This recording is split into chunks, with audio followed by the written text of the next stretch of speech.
this is what we call the Hubble law. If I am here, the nearby galaxies are moving away from me. Again, few nearby galaxies are moving towards us because they're actually deviations from deviations from the Hubble law. But as I move farther and farther in the universe, the galaxies are also moving farther and farther away from me. And this is the simple form, and still stands, namely the radial velocity, how quickly something is moving away from me, is proportional to the distance to that object times a constant, which we now call the Hubble constant. And what that really means is that the universe is expanding. Namely, if objects are moving away from me, that means if I go back in time, they used to be closer. So this is a truly profound discovery. Again, it took several years for people to accept it, but we've been measuring redshifts ever since, and the universe is expanding. You can point your telescope, even these days amateur astronomers with a little spectrograph, you can point the telescopes and pre-faint galaxies out there, and all the galaxies are running away from us. Not because we're so special. It turns out the whole universe, any observer in the universe would see the same thing. So, this is a profound discovery. Not only the universe is huge, but also it's changing in size. Universe is evolving. That means if it's getting bigger, that used to be, it was smaller. And the Einstein equation of GR mean that if it's now getting bigger, I can go take the equations back. And there was a time when all the galaxies, all the objects in a way, they were on top of each other. The universe was very, very small and very, very dense. So Andromeda galaxy actually, as it happened, coming towards us now, but some other nearby galaxies moving away. If I go back to half of the age of the universe, it was moving away, was half a distance compared to now, and it was moving away slower. And so, just introduce, there's very little math in this talk, but if I drove 200 miles from Columbus to how do you pronounce it? Louisville? In 3 hours, my speed is roughly 66 miles per hour. I did 80 at some time, but anyway. And then, of course, this is my velocity. This is my distance. That means that, in fact, the Hubble constant has a unit of 1 over time. It really tells us, if I measure the value of the Hubble constant, it tells me how old the universe is. How long were I driving? Namely, if I am that far away moving with that speed, that means I had to start some time ago. So by measuring the rate of expansion of the universe, by measuring the value of the Hubble constant, I can now invert this and measure the age of the universe. So not only I have the size, but because the universe is expanding, I can get the age. And as I say there, it's easier said than done. Namely, people spend countless hours on the telescopes, on all the telescopes, many telescopes in the world, ever since Hubble has made the measurement. And the value of the Hubble constant, we're still working on it, but it used to be off by a factor of 7. Now we are kind of quibbling about a few percent. So again, we made a huge progress on measuring the value of the Hubble constant. So one of the reasons Hubble Space Telescope was built was that because we could put a 2.5 meter telescope above, 100-inch telescope above the atmosphere, we could now find these Cepheid variables, not just in nearby galaxies, but we could find them in faraway galaxies. The farthest away that Hubble has found Cepheids at this point is roughly 100 million light years away. It has a very good image quality, and that means you can observe faint stars and you can resolve them from other stars. So one of the original goals, it turns out, of course, Hubble has done many different things as well, but one of the original goals behind the Hubble Space Telescope was to find Cepheid variables in not just nearby galaxies, but other galaxies. Here's a picture of what we call M81 Pinwheel Nebula in a galaxy in northern sky. That's roughly 10 million light years away. It turns out these days, actually, we can do that experiment from the ground too. So this is what we call Large Binocular Telescope in Arizona. Each of these mirrors is several times the diameter of Hubble. Each of them is 8.4 meters. So Hubble is only 2.5 meters. And there's 2 of them, and they always look at the same spot. The whole building is rotating. So they can actually get many more photons than Hubble. They don't have as good image quality, but also our ability to do things has improved over the last 20 years. Computers are getting better and faster, and people are getting, maybe not slightly, they're not getting smarter, but they're slightly smarter how to use them. And so we can now measure these Cepheids. Again, I told you, they become brighter and fainter, brighter and fainter. We can now use LBT, not just Hubble, but you can use ground-based telescopes, although the very large one, to kind of conduct the experiments that Hubble was able to do for nearby galaxies, for faraway galaxies. And when you do that and you put it all together, each of these dots is a measurement of the Hubble constant. This is a compilation by astronomer John Hakra, who has done it several years ago. We started with these values of Hubble constant of about 550, which implied the age of the universe was only 2 gigayears, which at the time people already knew the Earth was older than that. So they basically rejected this whole cosmology business as being ridiculous. You cannot have Earth, which is older than the universe.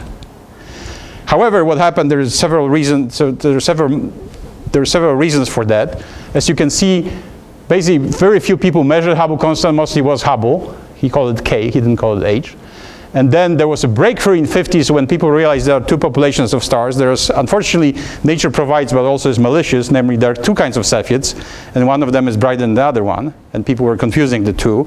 So Shapley, for example, was using population 2 Cepheids, and Hubble was using population 1. Anyway, this is where it kind of gets complicated. But then, ever since 60s, then there were two camps for a while. They were measuring either 50 or 100.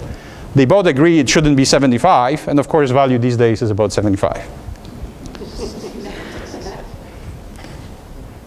So if you do that and you do 1 over value of the Hubble constant, the age of the universe, we also use the observation of the cosmic microwave background from the WMAP satellite. We put it all together. The buzz value these days is 13.7 billion plus minus actually less than 1 billion. So we also know the size of the universe, we measure distances of galaxies, and we also know the age of the universe. Universe had a beginning, the universe we are in had the beginning, and that was 13.7 billion years ago, plus minus, I think it's 0.6 billion. And it took us quite a while.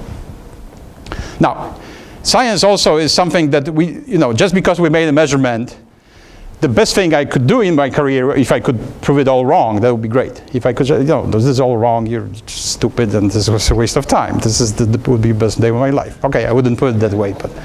So, we want science to make sense. If the universe is old, then there should be objects in that universe that are very old. For example, we can measure the age of the sun by looking at precisely at properties of the sun. Turns out the sun is really not super stable, but sun has little pulsations, very tiny, nothing like the Cepheids. And if we actually really understand these pulsations, we can understand the composition of the center of the sun, and then by running computer models, we can deduce the age of the sun, which is about 4.5 billion years. But that's much, much younger than the universe. We want to find some objects which are almost as old as the universe. These objects are called globular clusters. Early in the universe, for whatever reason, these very dense clusters of stars have formed. One of them, very famous, is called M13. You can see it through even binoculars in the Hercules constellation. And if we look at these globular clusters, they have objects which have to be old. Namely, they're called white dwarfs. These are objects that remain after the star has evolved. And they're also very faint and very cold. And the only way this object could be that faint and that cold is if they are also very old. And this is one of line of evidence. We have many others, but this 13.6 is actually very solid estimate at this point, and we get it from multiple lines of evidence. And one of them is, so white dwarfs are actually these tiny objects here. That's why they put circles around them. There are very many bright stars in the globular clusters, but some of the more massive ones have evolved and left the white dwarf by now. Now, another neat thing about astronomy is that because the speed of light is finite, namely 300,000 kilometers per second, when I look at far away object, I also see it as it was a while ago. Even when you look at me now, you can see me maybe a nanosecond, you really see me in the past, namely a nanosecond ago. By the time you look at the sun, you see it as it was 8 minutes ago. By the time I look at a nearby star, I see it as it was several years ago. By the time I look at M101 galaxy, this is the one on the poster, this is again the beautiful picture from the Hubble Space Telescope. That is not the picture now, in the cosmic time, if you will, but that's how this galaxy was 21 million years ago. And if I push it farther and farther away, I can see, if I am able to see very faint object, very far away, I also get to see universe as it was young. I can actually see the evolving universe by observing objects which are very, very far away. So at this point, the record is, at some point we switched to redshift, but that doesn't matter. But in terms of units, we are at 13.7. We get to see objects in the universe as early on as about 600 million years after the Big Bang. And the whole idea is to push this farther and farther away. Because now we're understanding, I won't really have time to talk about it, that the universe really started as this hot and dense object where there were no galaxies, there were no stars. And of course, by now we see galaxies and we stars. We want to see the first epoch of star formation. We want to see the first stars being born and then dying and exploding as supernovae. These are so-called gamma ray bursts, which could be a separate talk, but I won't talk about them here. So here is in one slide the history of the universe. The universe really started at some point, for whatever reason. You know, we don't have physical description of what happened before the Big Bang. We can take our laws of physics and push them as early as 10 to minus 45 seconds after the Big Bang. But then the laws of physics are the one that we know break. But of course, the idea is that we'll be learning, you know, better and better. The universe actually underwent, again, this is kind of separate talk, a dramatic era of inflation, where the universe increased in size by a factor 10 to the 30th in very short time. We actually need this for several reasons. For example, I don't really want to go into that, but there are a number of observations that actually require inflation. Then after that, universe still expanded, but at much more leisurely pace. This is kind of the pace that is expanding now. At the time was very hot, very dense. We see the leftover radiation from that called cosmic microwave background. Then there was a time what we call dark ages, namely there were no stars and there were no galaxies.